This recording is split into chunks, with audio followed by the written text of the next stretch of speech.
Contraté a una señora de la limpieza para que limpiara la casa mientras me iba a disfrutar de mis vacaciones. Pero una hora después me llamó asustada, con la voz temblorosa. «Señora Alma, ¿hay alguien más en su casa además de mí?» Sentí que se me helaba el cuerpo y detuve el carro en el arcén. «¿Cómo?» «No, no hay nadie. ¿Por qué?»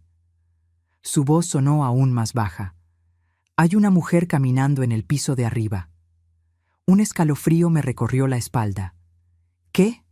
«Xochitl, eso no es posible. Vivo sola».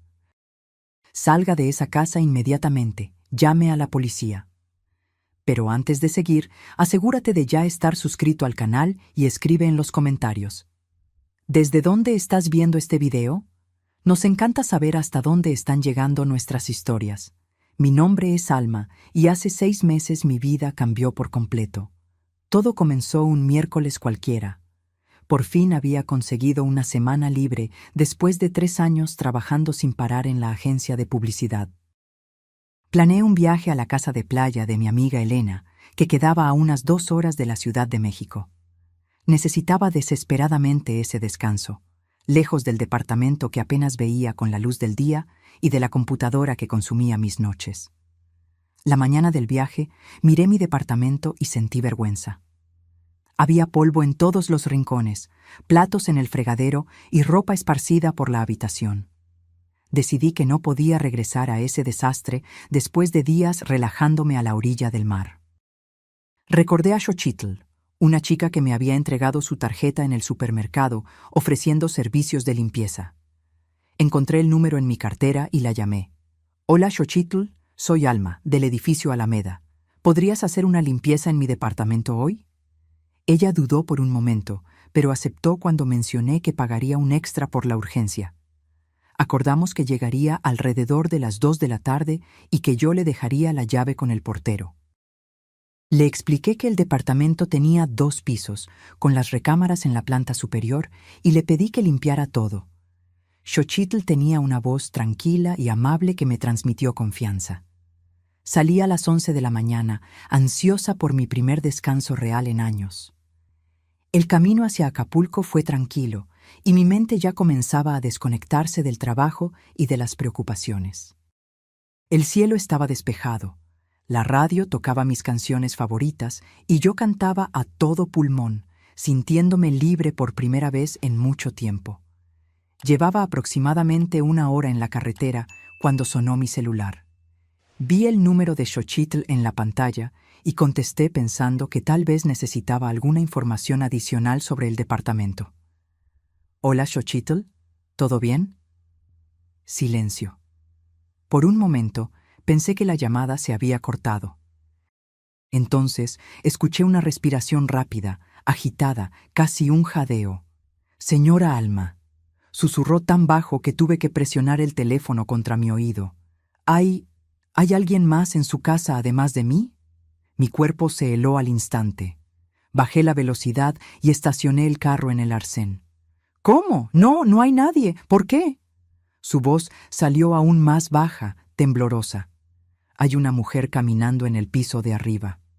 Un escalofrío me recorrió la espalda. «¿Qué? Xochitl, eso no es posible. Vivo sola». «No hay nadie ahí». «Yo la vi, señora. Lleva un vestido azul oscuro y estaba parada en el pasillo mirándome. Cuando subí las escaleras para limpiar las recámaras, se dio la vuelta y se metió al cuarto principal». Mi corazón latía tan fuerte que podía escucharlo en mis oídos. «Xochitl, sal de esa casa ahora. Vete inmediatamente y llama a la policía. Estoy de regreso». Di una vuelta brusca y pisé el acelerador a fondo. Mis manos temblaban mientras marcaba a la policía. Expliqué la situación intentando mantener la calma, pero mi voz fallaba. Intenté llamar a Xochitl de nuevo, pero no contestaba. Cada tono sin respuesta aumentaba mi desesperación. Llegué a mi edificio en tiempo récord. Había una patrulla estacionada enfrente y 2 policías hablando con el portero. Se me hundió el estómago al no ver a Xochitl por ningún lado. Estacioné como pude y corrí hacia ellos. «Soy Alma, dueña del departamento 702. ¿Dónde está Xochitl? ¿Está bien? Uno de los policías, un hombre alto de mediana edad, se giró hacia mí. Señora Alma, soy el sargento García. Hicimos una revisión completa de su departamento. No encontramos a nadie adentro. ¿Y Xochitl? ¿Dónde está? La señora Xochitl está sentada en la recepción, señaló hacia el interior del edificio. Está bastante afectada. Corrí adentro y vi a Xochitl sentada en una de las sillas del lobby, pálida y temblando. Cuando me vio, abrió los ojos como platos. Señora, le juro que vi a alguien. No estoy loca. Había una mujer ahí arriba. Me senté a su lado y tomé sus manos. Estaban heladas. Está bien, Xochitl. La policía revisó y no encontró a nadie. Tal vez fue un reflejo o... Ella negó con la cabeza con vehemencia. La vi claramente. Me miró fijamente. Tenía los ojos vacíos. El sargento García se acercó. Señora Alma, nos gustaría que revisara si le falta algo en el departamento. Subimos juntos. La puerta de mi departamento estaba abierta, con otro policía parado en la entrada. Al entrar, no noté nada diferente. Todo estaba exactamente como lo había dejado. El desorden intacto, ninguna señal de allanamiento. Hice un recorrido completo con los policías. No faltaba nada, ningún signo de invasión, ninguna ventana forzada. Probablemente fue solo un susto, comentó el sargento mientras nos preparábamos para bajar. Tal vez un reflejo en el espejo o... Fue entonces cuando lo noté. En el cuarto principal, en mi cómoda, había un portarretratos volteado boca abajo. Estoy segura de que lo dejé de pie, con la foto de mi familia mirando hacia la cama. Tomé el objeto con las manos temblorosas y lo di vuelta. El vidrio estaba estrellado, formando una grieta que cortaba exactamente el rostro de la mujer a mi lado en la foto. Mi madre. Mi primer instinto fue mostrarle el portarretratos al sargento, pero algo me detuvo. Tal vez era el miedo a parecer paranoica, o tal vez era la intuición diciéndome que esto iba más allá de una simple invasión. Puse el objeto de vuelta en la cómoda, ahora en la posición correcta, tratando de ignorar el escalofrío que me recorría la espalda. ¿Está todo bien, señora?, preguntó el sargento notando mi vacilación. Sí, todo en orden, respondí, forzando una sonrisa. Debe haber sido un error. Los policías hicieron algunas preguntas de rutina más y finalmente se fueron, dejándome con la recomendación de cambiar las cerraduras por precaución. Xochitl, aún visiblemente afectada, se negó a quedarse a terminar la limpieza, incluso cuando insistí en quedarme en el departamento mientras ella trabajaba. Lo siento mucho, señora Alma, pero no puedo volver a subir. Esa mujer, había algo mal con ella. Le pagué por el tiempo que había estado y nos despedimos. Me quedé sola en mi departamento, parada en medio de la sala, incapaz de moverme. El viaje a Acapulco obviamente estaba cancelado. ¿Cómo podría relajarme ahora? Mi santuario, mi refugio, había sido invadido por algo que no podía explicar. Intenté ser racional. Revisar las explicaciones posibles. Tal vez Xochitl había visto su propio reflejo en un espejo o vidrio. O tal vez había imaginado algo debido al cansancio. Pero ¿por qué el portarretratos estaba volteado? ¿Por qué el vidrio estaba estrellado exactamente sobre el rostro de mi madre? Llegó la noche, y con ella, un miedo que no sentía desde niña. Cada crujido de las viejas paredes del edificio me hacía saltar. La escalera que conducía al segundo piso parecía más larga y oscura que nunca. Intenté llamar a Elena para contarle lo ocurrido, pero no contestó.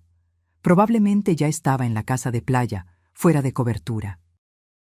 A regañadientes, subí a mi cuarto cuando el reloj marcó las 11 de la noche. No pude forzarme a dormir en el cuarto principal, así que tomé una almohada y cobijas y me instalé en la habitación de huéspedes. Aunque estaba exhausta, el sueño no llegaba. Mis ojos se fijaban en la puerta, esperando que la manija girara en cualquier momento. Fue entonces cuando escuché el primer sonido, un leve arrastre proveniente del pasillo, como si alguien estuviera deslizando los pies por el piso de madera.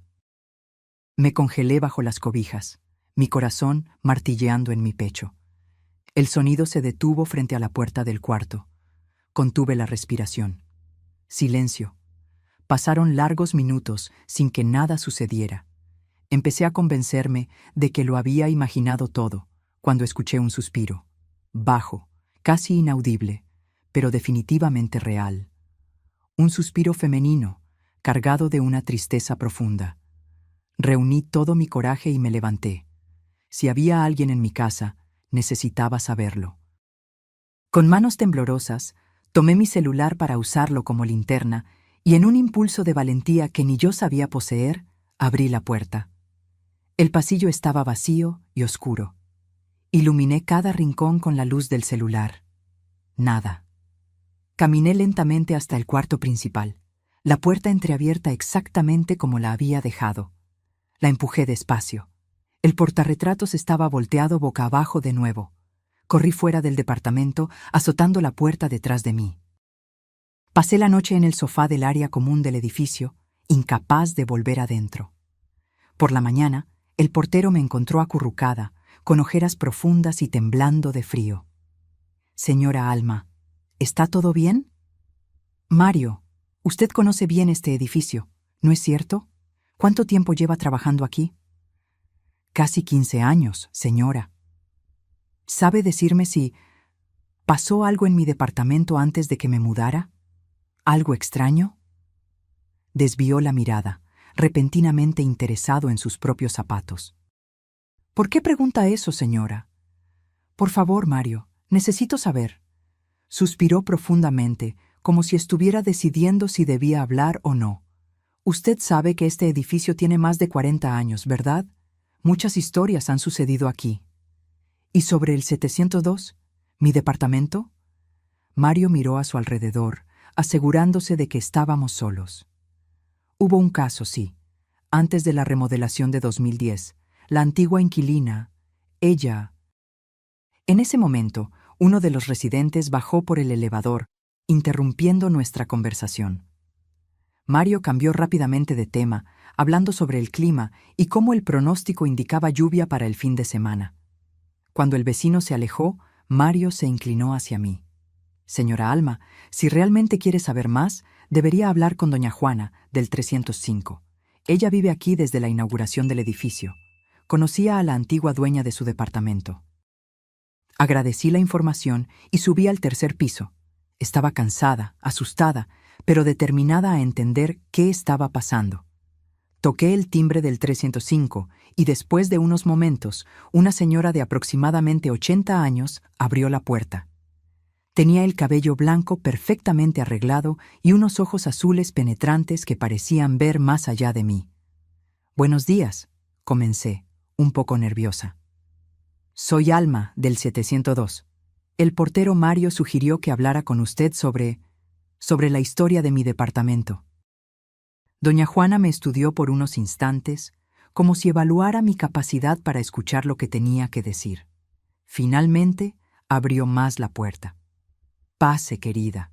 Creo que es hora de que conozcas a Isabel». Entré al departamento impecablemente ordenado. Doña Juana me condujo hasta una pequeña sala de estar decorada con muebles antiguos bien conservados. En las paredes, decenas de fotografías en portarretratos de plata.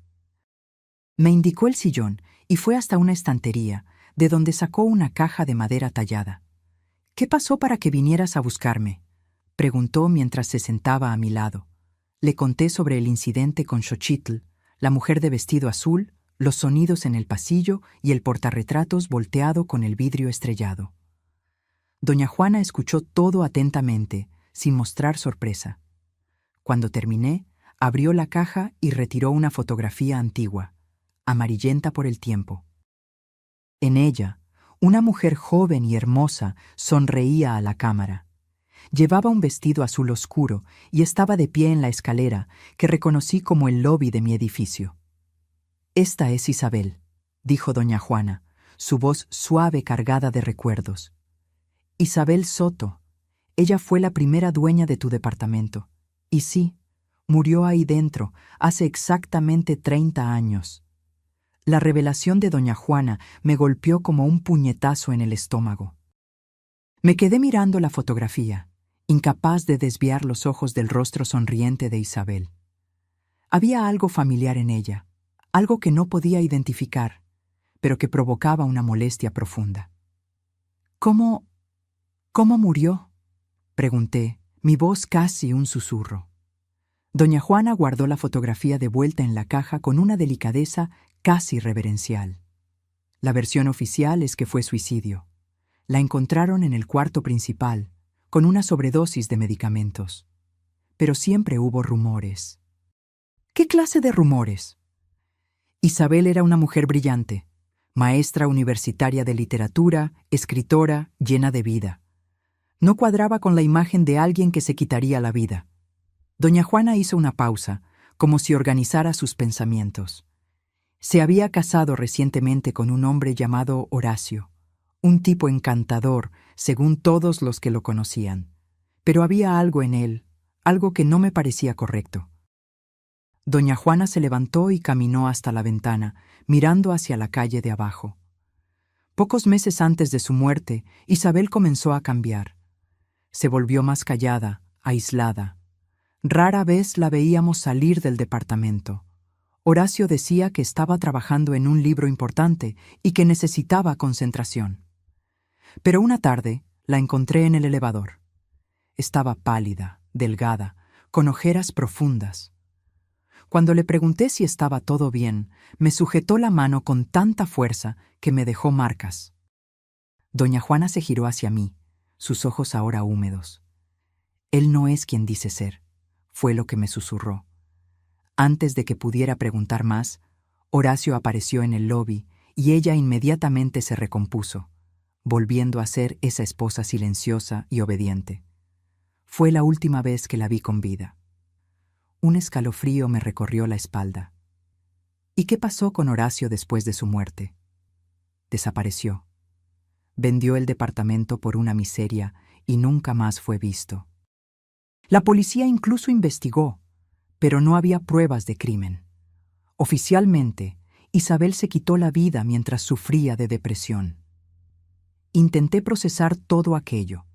Una mujer muerta hace 30 años, usando el mismo vestido azul que Xochitl describió, apareciendo en mi departamento. Y el portarretratos roto con la foto de mi madre. Hay una cosa más que deberías saber, continuó doña Juana, abriendo la caja de nuevo. Esta vez retiró un recorte de periódico amarillento. Era una pequeña nota sobre el fallecimiento de Isabel, con una fotografía de ella en un evento académico. A su lado, una mujer que me heló la sangre. Esta es tu madre, ¿no es así? Julia Valdés. Ella e Isabel eran grandes amigas en la universidad. Fue ella quien encontró el cuerpo. La revelación me golpeó como un rayo. Mi madre nunca había mencionado a Isabel ni ninguna conexión con mi departamento. ¿Por qué escondería algo así? ¿Y por qué el espíritu de Isabel estaría rompiendo su foto? Agradecí a doña Juana y volví a mi departamento, mi mente un torbellino. La historia de Isabel y su muerte misteriosa, la conexión con mi madre, todo parecía estar conectado de alguna manera que aún no comprendía. Entré cautelosamente al departamento.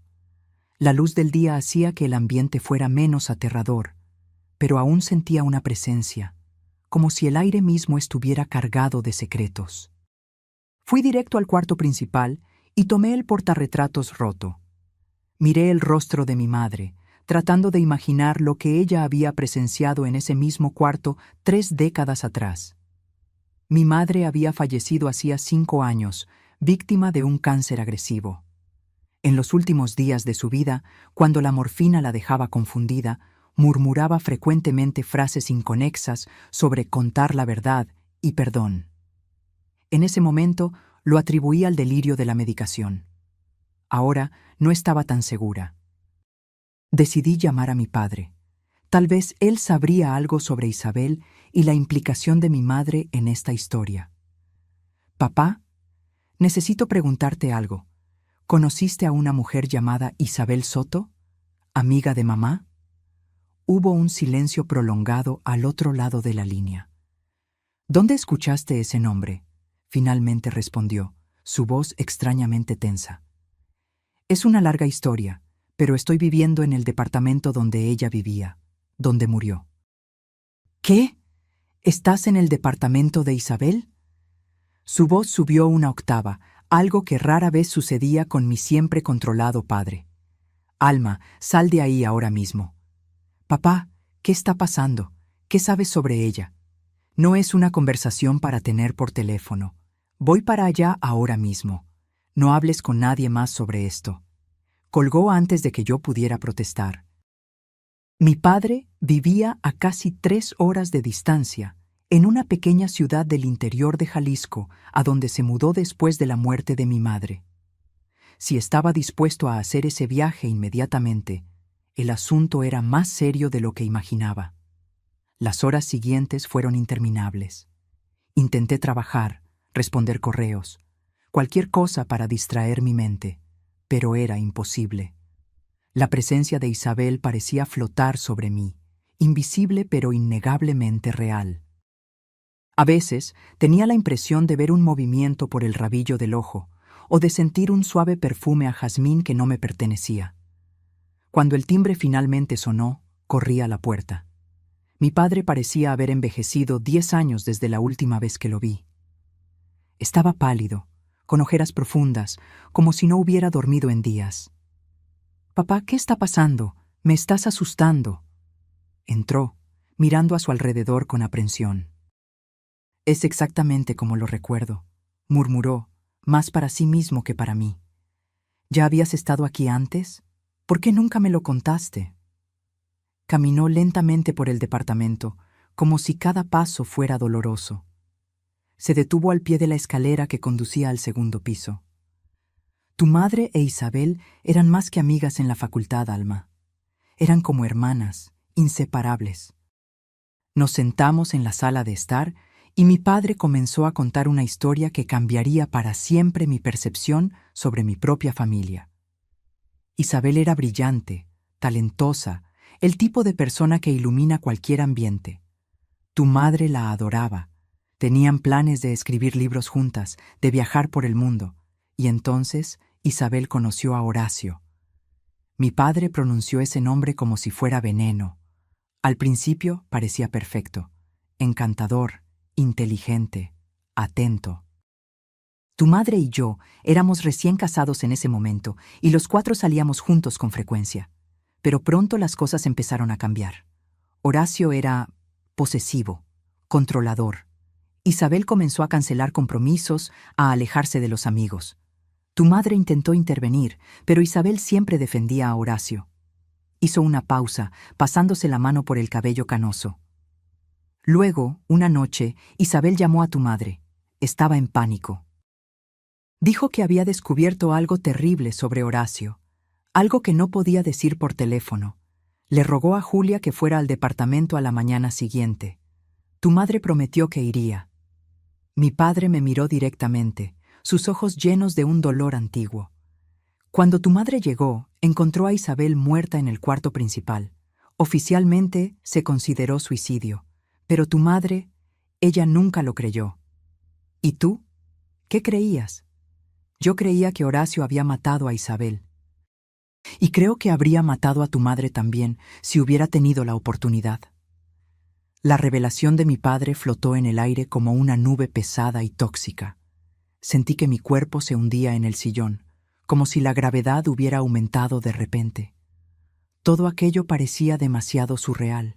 Fantasmas, muertes misteriosas, secretos de familia, pero al mismo tiempo tenía un extraño sentido. ¿Por qué mamá nunca me contó esto?, pregunté, mi voz sonando distante incluso para mis propios oídos. Mi padre suspiró, pasándose la mano por el rostro cansado. Quería protegerte. En los primeros años después de la muerte de Isabel, tu madre estaba obsesionada con probar que Horacio era culpable. Recopiló pruebas, habló con vecinos, persiguió pistas. Se volvió casi enfermiza. ¿Y qué pasó? Horacio desapareció por completo, como si se hubiera evaporado. Vendió el departamento, cerró cuentas bancarias, cortó todos los contactos. La policía incluso abrió una investigación más profunda debido a la insistencia de tu madre, pero sin cuerpo, sin arma, sin confesión. Todo lo que tenían era una mujer con historial de depresión y una cantidad letal de medicamentos en la sangre. Me levanté, incapaz de quedarme sentada. Caminé hasta la ventana, observando la ciudad allá afuera, gente viviendo sus vidas normales, ajena al drama que se desarrollaba dentro de las paredes de mi departamento. ¿Y por qué mamá dejó de investigar? Mi padre dudó, y me di cuenta de que había llegado al punto más delicado de la historia. Porque Horacio la amenazó directamente. Una noche, tu madre recibió una carta sin remitente. Dentro, solo había una fotografía de ella sosteniéndote de bebé, con un mensaje en el reverso. Espero que ella viva más que Isabel. Un escalofrío helado me recorrió la espalda. Me giré para encarar a mi padre, que ahora parecía cargar con el peso del mundo en sus hombros. Después de eso, se detuvo. Guardó todas las pruebas que había recopilado y nunca más tocó el tema. Hasta que... ¿Hasta qué, papá? Hasta los últimos días antes de su muerte. La morfina, el dolor... Creo que eso la hizo revivir esos momentos. Empezó a hablar de Isabel, de la verdad oculta. Me pidió que buscara una caja de terciopelo azul en el fondo de su armario. ¿Y la buscaste? Negó con la cabeza. Pensé que eran solo delirios de la medicación. Y sinceramente, no quería revivir ese periodo. Fue la época más oscura de nuestra vida. Después de que falleció, doné la mayor parte de sus cosas. La caja debe haberse ido con ellas. Algo despertó en mi memoria. Espera, ¿una caja de terciopelo azul? ¿Pequeña, con un broche dorado? Mi padre abrió los ojos de par en par. Sí, exactamente. ¿Cómo lo sabes? Me dio esa caja en mi cumpleaños número 25, poco antes de enfermar. Dijo que era un recuerdo familiar y que debía guardarla con cariño. Sentí que mi corazón se aceleraba. Corrí a la habitación de huéspedes, donde había dejado las cajas que aún no había desempacado desde la mudanza. Revolví los artículos frenéticamente hasta encontrar lo que buscaba. Una pequeña caja de terciopelo azul, elegante y antigua. Volví a la sala, donde mi padre esperaba visiblemente tenso. Puse la caja en la mesa de centro. Nunca la abrí, confesé. Mamá dijo que era solo una joya de familia, nada especial, pero que tenía valor sentimental para ella. Después de que murió, no tuve el valor. Mi padre extendió la mano temblorosamente y abrió la caja. Dentro no había joya alguna, sino un pendrive plateado y una llave pequeña, posiblemente de una caja fuerte o un casillero. Esto no es el tipo de cosa que tu madre guardaría normalmente, dijo él, tomando el pendrive. Necesitamos ver qué hay aquí dentro. Conectamos el dispositivo a mi laptop. Solo había una carpeta nombrada simplemente como I. Dentro, decenas de archivos, fotos, documentos digitalizados, grabaciones de audio. Comenzamos por las fotos. La mayoría mostraba a Isabel y a mi madre juntas en la universidad, riendo en fiestas, estudiando en la biblioteca, caminando por el campus. En algunas aparecía un hombre que presumí era Horacio. Era atractivo de una forma convencional, con una sonrisa que no le llegaba a los ojos. Los documentos eran más perturbadores. Copias del informe de la autopsia de Isabel, declaraciones de testigos, artículos de periódicos sobre el caso y algo que me heló la sangre, páginas de lo que parecía ser un diario. Son páginas del diario de Isabel, confirmó mi padre, leyendo por encima de mi hombro. ¿Cómo consiguió esto tu madre? Abrí uno de los archivos de audio. La voz de mi madre llenó la sala, metódica y profesional como siempre fue. Archivo 17. Entrevista con Esteban Pérez, portero del edificio en 1993, 12 de mayo de 1995. Una voz masculina, anciana y temblorosa, comenzó a hablar. Sí, señora, recuerdo esa noche. El señor Horacio salió del edificio alrededor de las 11 p.m. Parecía agitado, cargando una maleta. Dijo que iba a buscar un medicamento para su esposa en la farmacia 24 horas. Me pareció extraño porque vestía un abrigo pesado, a pesar de ser una noche cálida de verano. Cuando regresó, casi 2 horas después, no cargaba medicamento alguno y el abrigo parecía más voluminoso. A la mañana siguiente, la señora encontró a doña Isabel. Escuchamos grabación tras grabación. Declaraciones de vecinos que escuchaban discusiones frecuentes, de una empleada doméstica que vio moretones en el brazo de Isabel, de una farmacéutica que confirmó que Horacio había comprado grandes cantidades de medicamentos controlados en las semanas anteriores a la muerte de Isabel. «Tu madre construyó un caso entero contra Horacio», murmuró mi padre, visiblemente afectado. «Mucho más completo de lo que imaginaba». El último archivo de audio tenía fecha de apenas una semana antes de la muerte de mi madre. Su voz estaba débil, afectada por la enfermedad, pero aún determinada. Registro final. Después de todos estos años, finalmente encontré a Horacio. Cambió de nombre, de apariencia, construyó una nueva vida, pero es él, estoy segura. Las pruebas están todas aquí. Si algo me pasa, quiero que sepan. Horacio Flores ahora es Guillermo Solís, vive en San Miguel de Allende, y... La grabación se cortó abruptamente. Mi padre y yo nos miramos, atónitos. Ella lo encontró, susurré. Después de todo este tiempo. Un ruido repentino nos sobresaltó. Algo había caído en el piso de arriba. Mi padre y yo nos congelamos, intercambiando miradas de aprensión. Debe ser solo el viento, murmuré, sin convicción. Mi padre se levantó lentamente. Voy a revisar. No, voy contigo, insistí, tomando mi celular para usarlo como linterna. Subimos la escalera cautelosamente, cada escalón crujiendo bajo nuestros pies como una advertencia. El pasillo de la planta superior estaba oscuro, a pesar de ser media tarde. Las gruesas cortinas bloqueaban la mayor parte de la luz natural. Caminamos hacia el cuarto principal, de donde parecía haber venido el ruido. La puerta estaba entreabierta. La empujé suavemente, revelando la habitación vacía. Todo parecía normal, excepto por un detalle. Todos los portarretratos de la cómoda estaban volteados boca abajo, no solo el de mi madre. «Alguien estuvo aquí», susurró mi padre, su voz temblorosa. Me acerqué a la cómoda y noté algo que no había percibido antes. Detrás de los portarretratos, en la pared, había una pequeña grieta. O mejor dicho, no era exactamente una grieta, sino una línea fina y casi imperceptible. «Papá, mira esto», llamé, pasando los dedos por la marca. Él se acercó, ajustándose los lentes para ver mejor. «Parece una puerta». Presioné la pared alrededor de la línea y, para nuestra sorpresa, un pequeño compartimento se abrió. Una caja fuerte empotrada que jamás hubiera imaginado que existiera allí. Dentro, solo había un sobre amarillento por el tiempo. Mi padre tomó el sobre con manos temblorosas y lo abrió. Dentro, una única hoja de papel doblada y una fotografía antigua. En la foto, Isabel sonreía, usando el mismo vestido azul oscuro, sentada en lo que parecía ser la banca de un parque. A su lado, Horacio la abrazaba por la cintura. Volteamos la fotografía y, escritas a mano con una caligrafía elegante, estaban las palabras: «Para siempre tuya, pase lo que pase». La carta era corta, escrita a mano con la misma caligrafía. «Querida Julia, si estás leyendo esto, significa que mis sospechas eran correctas. Horacio no es quien dice ser».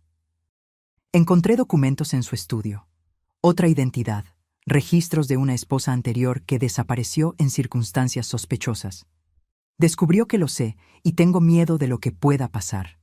Estoy registrando todo en mi diario rojo, escondido bajo la tabla suelta, cerca de la ventana del cuarto. Si algo me sucede, sabrás dónde buscar. Perdóname por involucrarte en esto. Fuiste la mejor amiga que alguien podría tener. Con amor, Isabel. Me quedé paralizada, sosteniendo ese pedazo de papel que representaba el último contacto de Isabel con el mundo. Una carta que mi madre probablemente nunca llegó a ver, escondida en esa caja fuerte secreta. ¿Quién la había puesto allí? ¿Horacio para esconder pruebas? ¿O la propia Isabel, sabiendo que sería demasiado tarde? La tabla suelta, dijo mi padre, mirando el suelo del cuarto. Tenemos que encontrarla. Comenzamos a examinar el suelo de madera, golpeando suavemente con los nudillos, escuchando variaciones en el sonido. Cerca de la ventana, como Isabel había descrito, una de las tablas produjo un sonido diferente, más hueco. Mi padre logró levantarla con algo de esfuerzo, revelando un pequeño espacio polvoriento. No había diario alguno. Alguien ya estuvo aquí, concluí, sintiendo una mezcla de decepción y alivio. Una parte de mí quería descubrir la verdad, pero otra parte temía lo que esa verdad pudiera revelar. Tu madre debió haberlo encontrado, sugirió mi padre. De ahí deben haber salido todas las pruebas que ella recopiló. En ese momento, sentimos una corriente de aire frío pasar por el cuarto, a pesar de que todas las ventanas estaban cerradas. El perfume a jazmín, que ya había sentido antes, se intensificó. Era como si Isabel estuviera allí, invisible pero presente, acompañando nuestro descubrimiento. Está tratando de decirnos algo, murmuré, sin importarme si sonaba irracional. Su espíritu está inquieto, incompleto. Mi padre, siempre el pragmático, no se burló de mi sugerencia como esperaba. En cambio, asintió lentamente. Julia diría lo mismo. Ella siempre creyó que Isabel no descansaría mientras la verdad no saliera a la luz. Volvimos a la sala, donde la laptop aún mostraba los archivos que mi madre había recopilado. La llave que encontramos en la caja de terciopelo azul seguía siendo un misterio. No correspondía a ninguna cerradura en el departamento, ni a la caja fuerte que habíamos descubierto. Necesitamos descubrir qué pasó con Horacio. O Guillermo, dije, determinada. Mamá lo encontró. Necesitamos terminar lo que ella empezó. Mi padre parecía vacilante. Alma, esto puede ser peligroso. Si él realmente mató a Isabel, si amenazó a tu madre, ya estamos involucrados, papá. E Isabel merece justicia, aunque sea tardía. Pasé las horas siguientes revisando los archivos dejados por mi madre, buscando cualquier pista sobre la nueva identidad de Horacio. La grabación final mencionaba San Miguel de Allende, pero la ciudad turística recibía miles de visitantes anualmente. Encontrar a alguien allí, especialmente a alguien que no quería ser encontrado, sería como buscar una aguja en un pajar. Hasta que di con un archivo que no habíamos notado antes, escondido en una subcarpeta.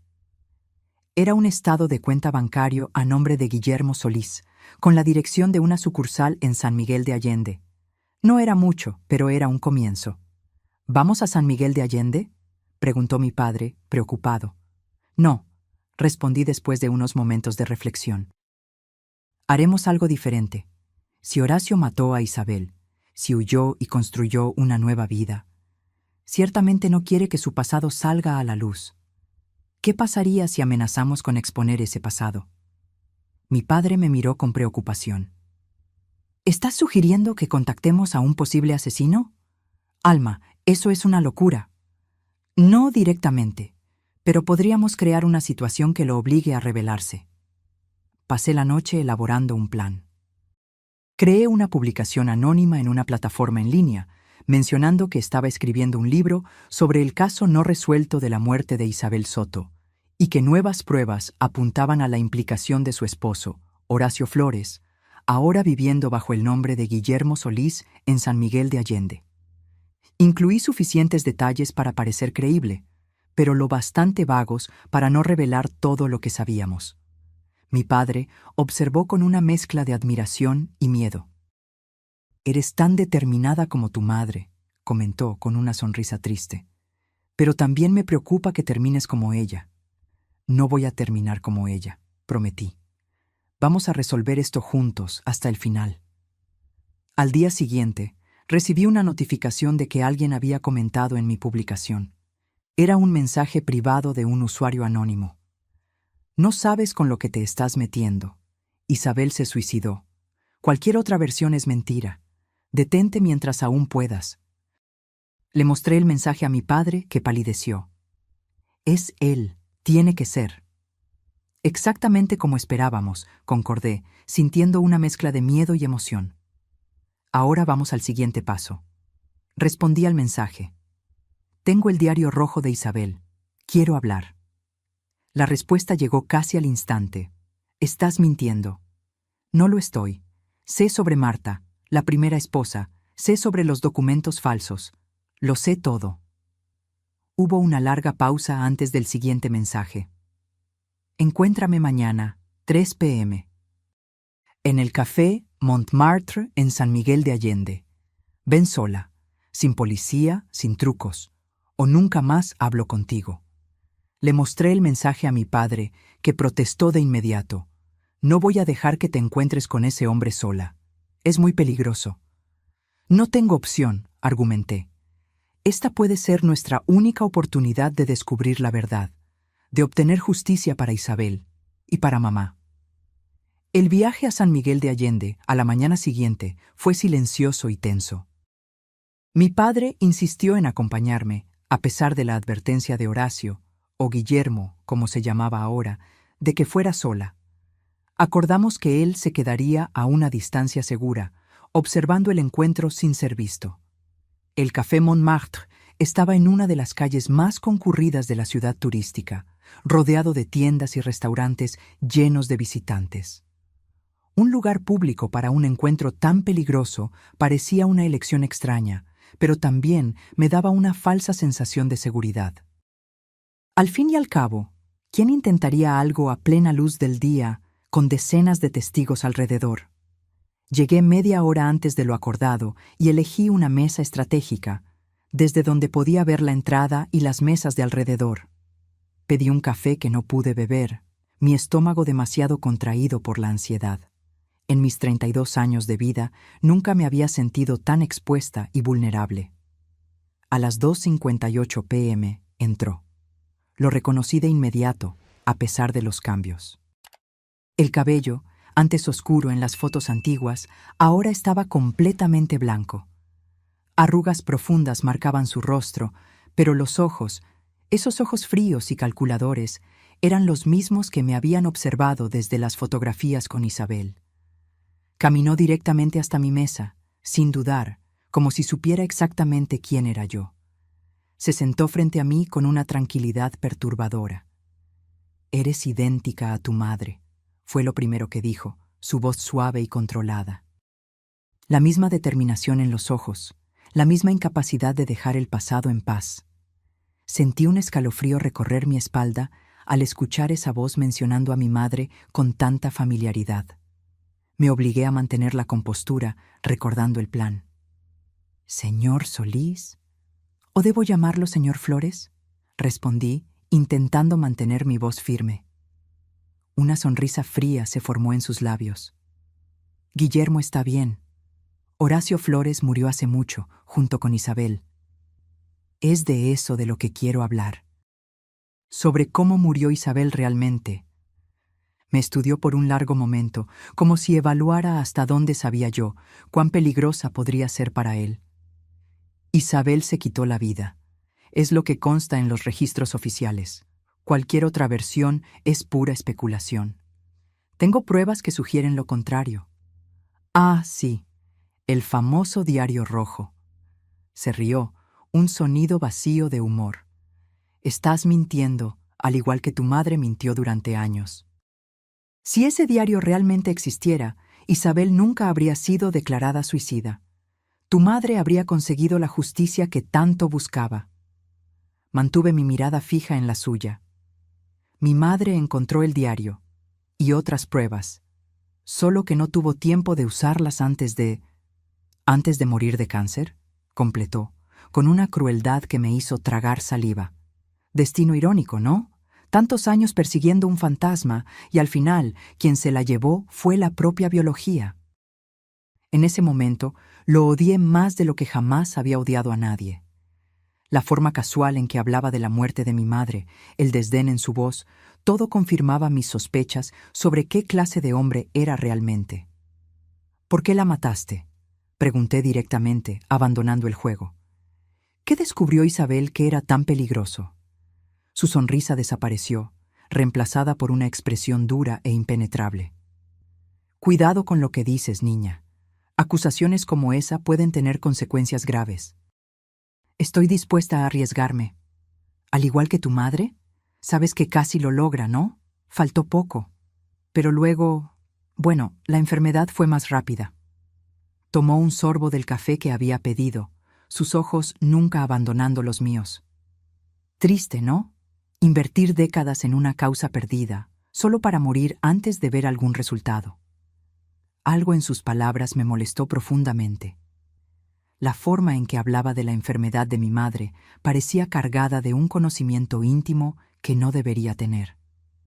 ¿Cómo supiste que estaba enferma?, pregunté, sintiendo un nuevo tipo de miedo crecer dentro de mí. Se dio cuenta de su error, pero rápidamente se recompuso. Las noticias corren. Tu madre me rastreó, yo también la mantuve bajo vigilancia, precaución básica. Pero yo ya no le creía. Una sospecha terrible comenzó a formarse en mi mente. Su cáncer apareció de repente. Etapa avanzada cuando fue diagnosticado. Los doctores se sorprendieron por la agresividad. El cáncer es así, impredecible. ¿O no era cáncer en absoluto? Se inclinó hacia adelante, su rostro a centímetros del mío. Cuidado con el camino que estás siguiendo, Alma. Algunas verdades son demasiado peligrosas para ser descubiertas. La envenenaste, susurré, la realidad golpeándome como un puñetazo. De la misma forma que hiciste con Isabel, lentamente, imperceptiblemente, haciéndolo parecer enfermedad natural.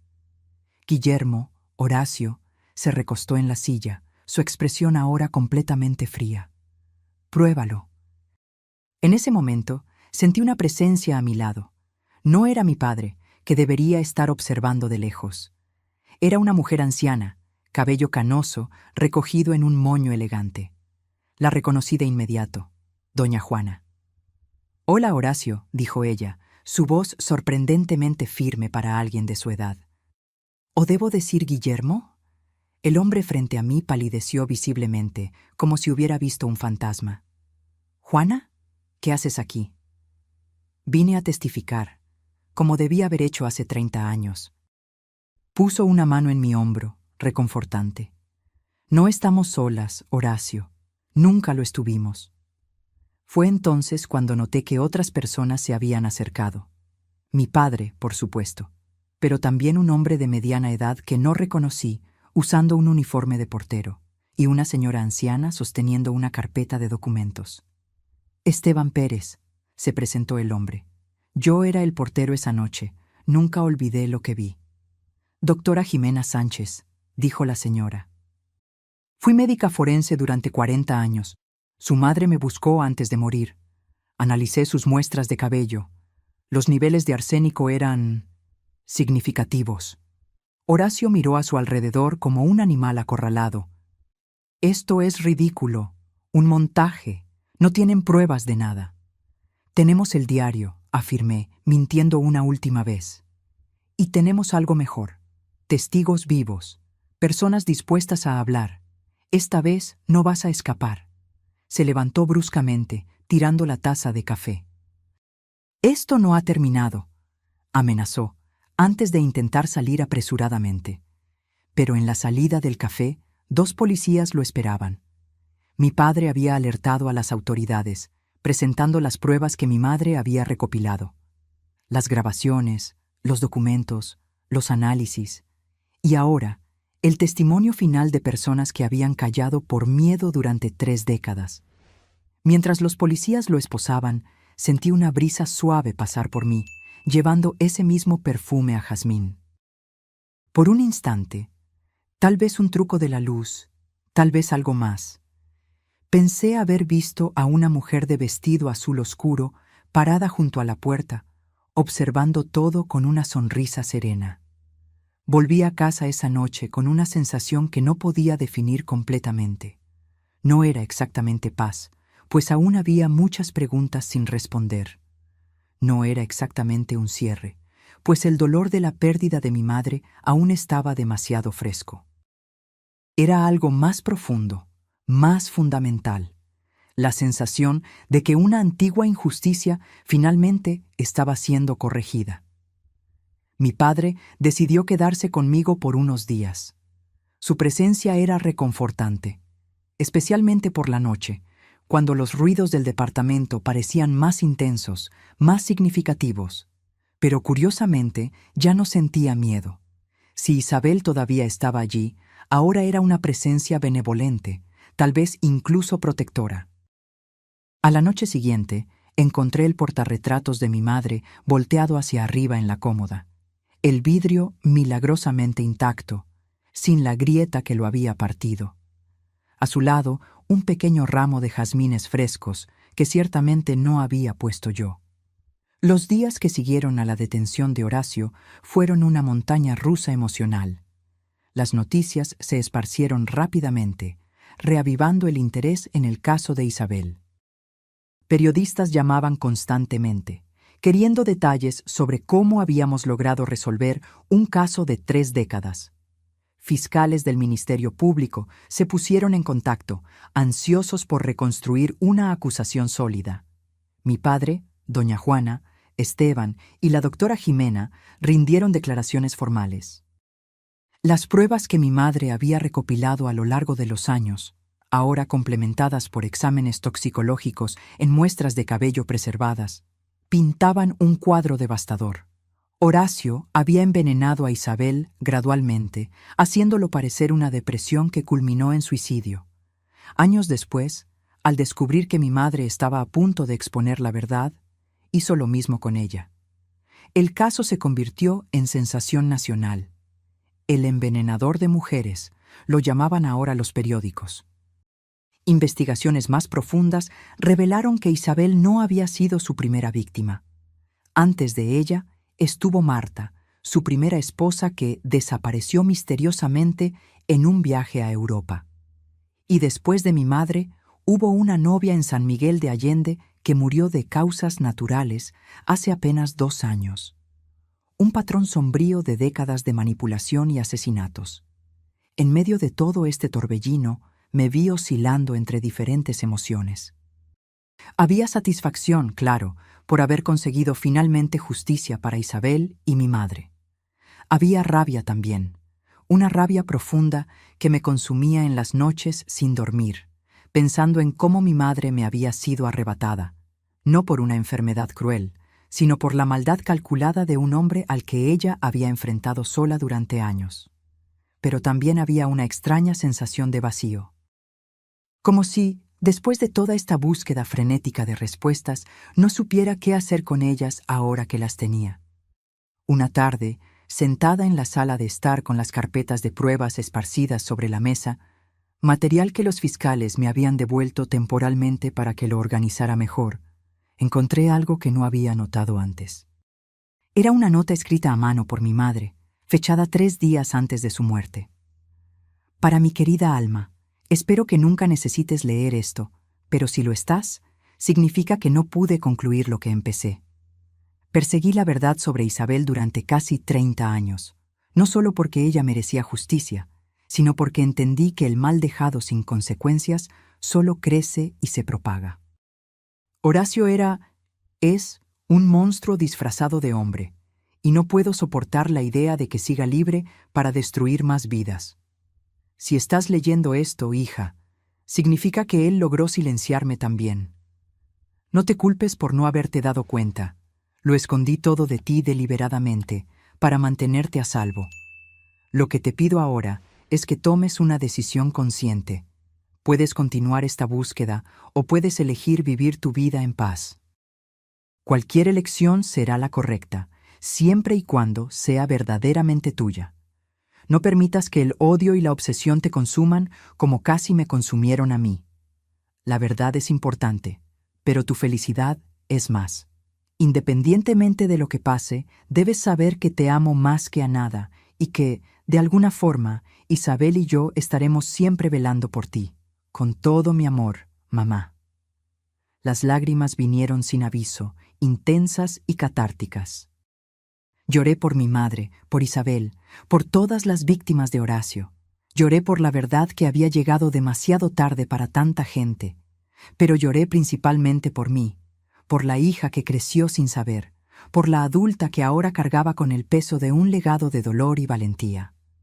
Esa noche hice algo que no hacía en mucho tiempo. Abrí una botella de vino, puse música y simplemente me permití sentir. No solo el dolor y la rabia, sino también el alivio y, sorprendentemente, un principio de paz. Como había escrito mi madre, la verdad era importante, pero mi vida también lo era. Un golpe en la puerta me sacó de mis pensamientos. Era doña Juana, sosteniendo una pequeña caja en sus manos. ¿Puedo pasar, querida?, preguntó con su manera gentil. Encontré algo que creo que deberías tener. Nos sentamos en la sala y me entregó la caja. Dentro había un pequeño libro encuadernado en cuero rojo, desgastado por el tiempo. El diario de Isabel, susurré, incapaz de creer lo que veía. Pero, ¿cómo? Doña Juana sonrió tristemente. Isabel me lo entregó la tarde antes de su muerte. Dijo que si algo le pasaba, yo debía guardarlo a salvo hasta que fuera seguro entregárselo a Julia. Pero, ¿por qué nunca se lo diste a mi madre? Lo intenté, querida. Pero en ese momento, Horacio todavía estaba cerca, observando.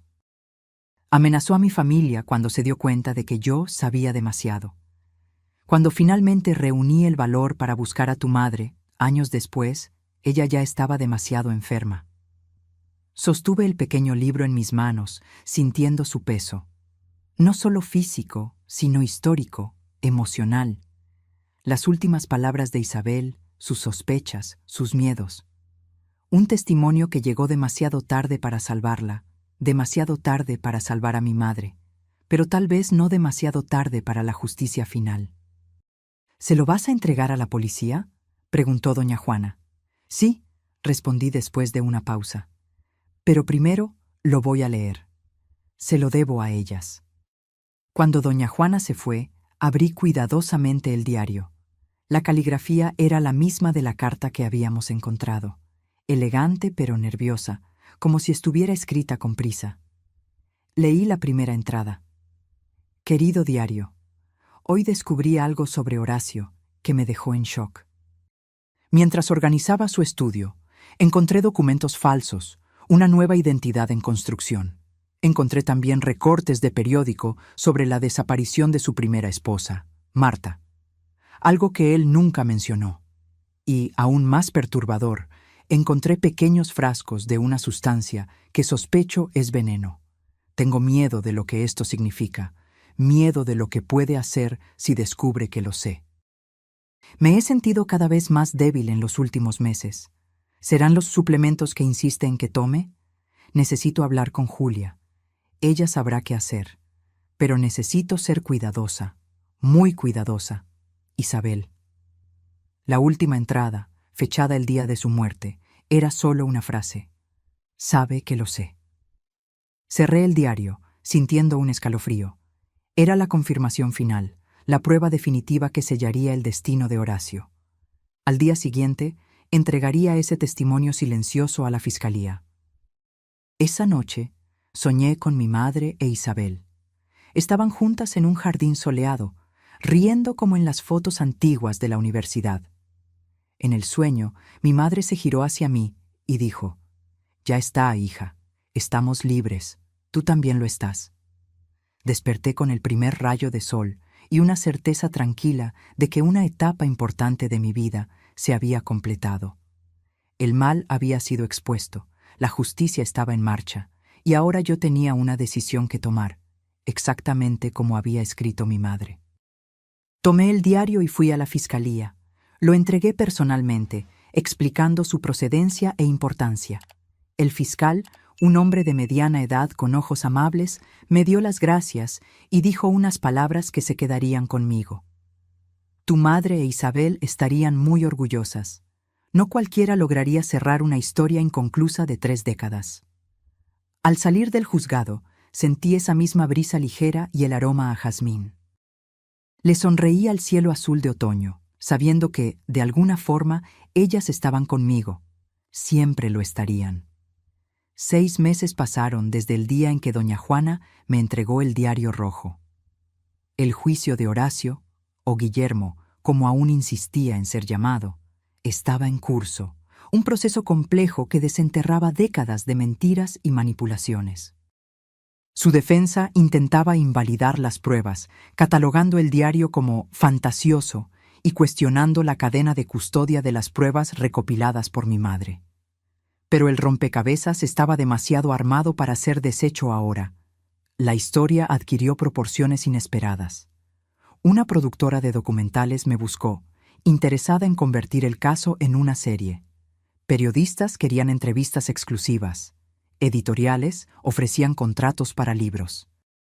Toda esa atención era desconcertante, pero también una oportunidad para asegurar que ninguna Isabel o Julia fuera olvidada de nuevo. En cuanto al departamento, bueno, decidí venderlo. No por miedo. Extrañamente, la presencia de Isabel se había vuelto casi reconfortante en los últimos tiempos, sino porque era hora de nuevos comienzos. La historia había llegado a su final natural y yo necesitaba escribir mi propio capítulo. En el último día antes de la mudanza, subí al cuarto principal por última vez. La habitación estaba vacía ahora, solo el suelo de madera y las paredes desnudas testificando décadas de secretos y dolores. Gracias, dije en voz alta al cuarto vacío, por encontrarme, por confiar en mí para terminar esto. Un suave aroma a jazmín llenó el aire, como una respuesta silenciosa. Sonreí, sabiendo que sería la última vez que sentiría esa presencia. Al bajar las escaleras, encontré a doña Juana esperando en la sala. Se había convertido en una amiga cercana en los últimos meses, un lazo vivo con el pasado que ayudaba a darle sentido al presente. ¿Así que realmente te vas?, preguntó ella, su mirada recorriendo las paredes vacías donde antes estaban mis fotografías. Sí, es hora de seguir adelante. ¿A dónde irás? Aún no sé con certeza. Quizás viaje un poco, escribir el libro sobre todo esto. Conocer el mundo que mi madre e Isabel no pudieron ver. Doña Juana sonrió, sus ojos brillando con una sabiduría que solo los años pueden traer. Estarían orgullosas de ti, ¿sabes? No solo por haber expuesto la verdad, sino por elegir vivir después de esto. Le entregué un pequeño envoltorio, una caja que contenía el portarretratos que había sido roto y luego misteriosamente restaurado.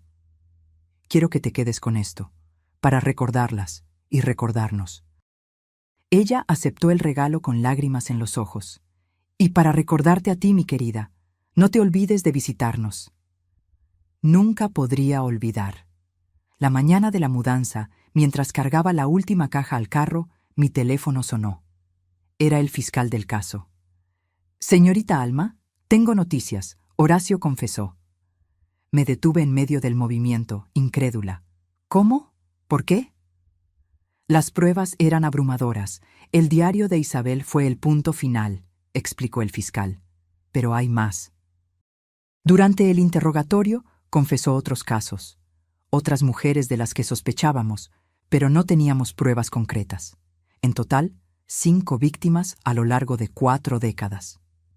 Me senté en el escalón de la entrada, mis piernas repentinamente débiles. Dios mío. Está intentando negociar una reducción de condena a cambio de la información sobre dónde se encuentran los restos de algunas de las víctimas cuyos cuerpos nunca fueron encontrados. Es un avance significativo. ¿Y la confesión sobre mi madre? ¿Lo admitió? Hubo un breve silencio al otro lado de la línea. Sí. Describió el proceso en detalle. Cómo administró arsénico en pequeñas dosis durante meses, cómo plantó la idea de una enfermedad terminal en la cabeza de ella y de todos a su alrededor. Fue meticuloso. Cerré los ojos, sintiendo una mezcla confusa de dolor y alivio. Gracias por avisarme. Te lo merecías, Alma. Sin ti, estas mujeres nunca habrían tenido justicia. Después de colgar, me quedé sentada allí por unos minutos, dejando que la información se absorbiera. Horacio había confesado. El hombre que destruyó tantas vidas finalmente enfrentaría las consecuencias de sus actos. No me devolvía a mi madre, ni a Isabel, ni a las otras víctimas, pero cerraba un ciclo que parecía no tener fin. Mi padre llegó para ayudar con las últimas cajas y me encontró aún sentada en la entrada. ¿Todo bien, hija? Horacio confesó. Todo. Se sentó a mi lado, pasando el brazo por mis hombros. Permanecimos en silencio por un largo tiempo, compartiendo un dolor que las palabras jamás podrían expresar completamente. Tu madre estaría en paz ahora, dijo finalmente. Ella dedicó la mitad de su vida a esto. Lo sé. Solo desearía que hubiera podido ver el final. Tal vez lo vio, de alguna forma. Pensé en el perfume a jazmín, en la foto restaurada, en las pequeñas señales que había experimentado en los últimos meses. Sería demasiado extraño creer que, de alguna forma, mi madre e Isabel habían estado presentes durante toda esta jornada. La tarde de ese mismo día, mientras organizaba las últimas cajas en el carro, un taxi se detuvo frente al edificio. Una joven de aproximadamente 20 años bajó, mirando confundida la dirección en el papel en sus manos. ¿Puedo ayudarte?, pregunté, notando su mirada perdida. Estoy buscando a Alma Valdés, respondió tímidamente. Soy yo. La joven pareció sorprendida, luego nerviosa. Mi nombre es Sofía, Sofía Sánchez. ¿Sánchez? ¿Eres pariente de la doctora Jimena? Era mi abuela, respondió, el uso del pasado alertándome de que algo había sucedido. ¿Era? Falleció la semana pasada, tranquilamente, mientras dormía. Sentí un nudo en el pecho. La doctora Jimena había sido fundamental para comprobar el envenenamiento de mi madre. Lamento mucho tu pérdida. Gracias. Antes de irse, la abuela me pidió que te entregara esto. Dijo que era importante. Sofía extendió un sobre de papel manila sellado. Dentro había unas hojas de papel y una pequeña llave dorada. Las hojas contenían el informe final y concluyente del análisis del cabello de mi madre, con la firma oficial de la doctora Jimena y una pequeña nota adjunta. Querida Alma, si estás leyendo esto, significa que ya no estoy aquí. No te entristezcas. Viví una vida larga y plena, y partir a los 86 años es un privilegio que muchas de las mujeres involucradas en este caso no tuvieron. Quiero que sepas que tu madre fue una de las personas más valientes que conocí. Cuando me buscó, ya estaba muy enferma, pero su determinación para exponer la verdad nunca flaqueó. Ella sabía que estaba siendo envenenada, pero en lugar de buscar tratamiento para sí misma, que probablemente sería inútil en ese estado, dedicó sus últimas energías a recopilar pruebas que pudieran algún día incriminar a su asesino. La llave que envío pertenece a una caja fuerte en el Banco Nacional, sucursal Centro. El número está al reverso de esta nota. Dentro, encontrarás más documentos que tu madre dejó, incluyendo una carta para ti que me pidió guardar. Fue un honor servir a la justicia junto a Julia y después a tu lado. Con cariño, Jimena Sánchez. Agradecí a Sofía efusamente y prometí mantener el contacto. Después de que se fue, miré la pequeña llave en mis manos. Un eslabón más en esta cadena de mujeres unidas por el tiempo, la tragedia y la búsqueda incansable de justicia. Al día siguiente, antes de dejar la ciudad definitivamente, visité el banco. La caja fuerte contenía una carpeta de documentos organizados meticulosamente, más pruebas contra Horacio, algunas que ya conocía, otras completamente nuevas, y, como había prometido, una carta sellada dirigida a mí, con la caligrafía inconfundible de mi madre. Esperé hasta llegar a mi nueva casa para abrirla. Era un pequeño departamento rentado en una ciudad costera, un lugar neutral sin recuerdos dolorosos, donde yo podría empezar de nuevo. Me senté en el balcón con vista al mar y finalmente abrí la carta. Mi amada hija, si estás leyendo esto, significa dos cosas. Primero, que ya no estoy aquí para contarte esta historia personalmente, algo que me rompe el corazón solo de pensarlo. Y segundo, que de alguna forma descubriste la verdad sobre Isabel, sobre Horacio y posiblemente sobre mí. Hay tantas cosas que me hubiera gustado contarte en vida, pero el miedo de ponerte en peligro siempre fue mayor que mi deseo de compartir esta carga. Horacio es, o era, un hombre peligroso, capaz de esperar décadas por venganza. La única manera de protegerte era manteniéndote completamente ajena a todo esto. Cuando descubrí que estaba siendo envenenada, mi primer instinto fue protegerte. Creé la ficción del cáncer porque sabía que una enfermedad natural mantendría a Horacio lejos de ti. Él ya tenía lo que quería, mi silencio garantizado por la muerte inminente. No habría motivo para volverse contra ti, siempre y cuando no supieras nada.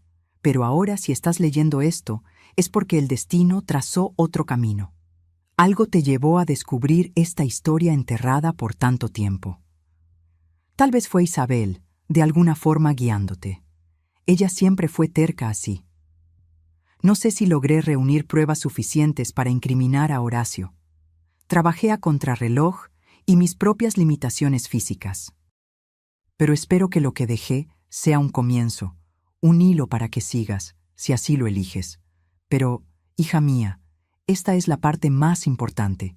No tienes ninguna obligación de continuar esta búsqueda. Puedes elegir dejar el pasado en el pasado y vivir tu vida plenamente, sin el peso de esta herencia sombría.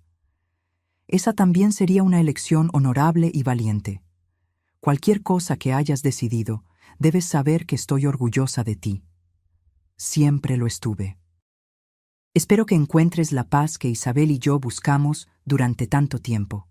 Con todo mi amor, hoy y siempre. Tu madre.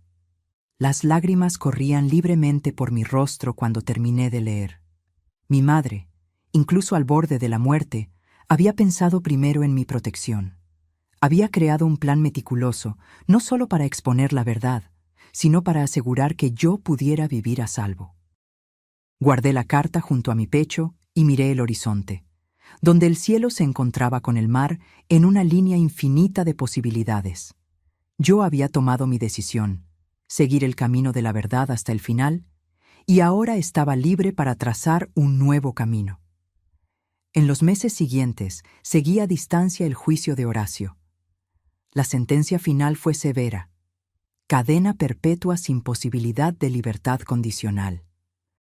Los restos de 2 de sus víctimas fueron encontrados exactamente donde él había indicado, trayendo un poco de paz a las familias que esperaban décadas por respuestas. Comencé a escribir un libro sobre toda esta historia. No un relato sensacionalista, sino un tributo a las mujeres que se negaron a permitir que la verdad fuera silenciada. Isabel, mi madre, doña Juana, la doctora Jimena y todas las demás que, de alguna forma, contribuyeron a que se hiciera justicia. Una noche, casi un año después de haber salido de aquel departamento, soñé con mi madre e Isabel. Estaban juntas en un jardín lleno de jazmines, conversando animadamente como en las viejas fotografías de la universidad. En el sueño, ambas se giraron hacia mí y sonrieron. No una sonrisa triste de despedida, sino una sonrisa radiante de liberación. Desperté con la certeza de que, finalmente, ellas habían encontrado paz. Y yo también. El timbre sonó, sacándome de mis pensamientos. Era el cartero, entregando las primeras copias impresas de mi libro. Susurros en las paredes, la historia de Isabel y Julia. Abrí el volumen con un cuidado casi reverencial y leí la dedicatoria que había escrito meses antes. Para Isabel y Julia, que nunca se rindieron ante la verdad. Para todas las voces silenciadas que aún esperan ser escuchadas. Y para ti, que estás leyendo estas palabras, que nunca subestimes el poder de una mujer decidida a descubrir la verdad, no importa cuánto tiempo tome. Ahora, si te gustó esta historia, haz clic en suscribirse y dime en los comentarios qué parte te dejó con la boca abierta. Y no olvides unirte como miembro para tener acceso a videos exclusivos que no publico aquí. Te espero.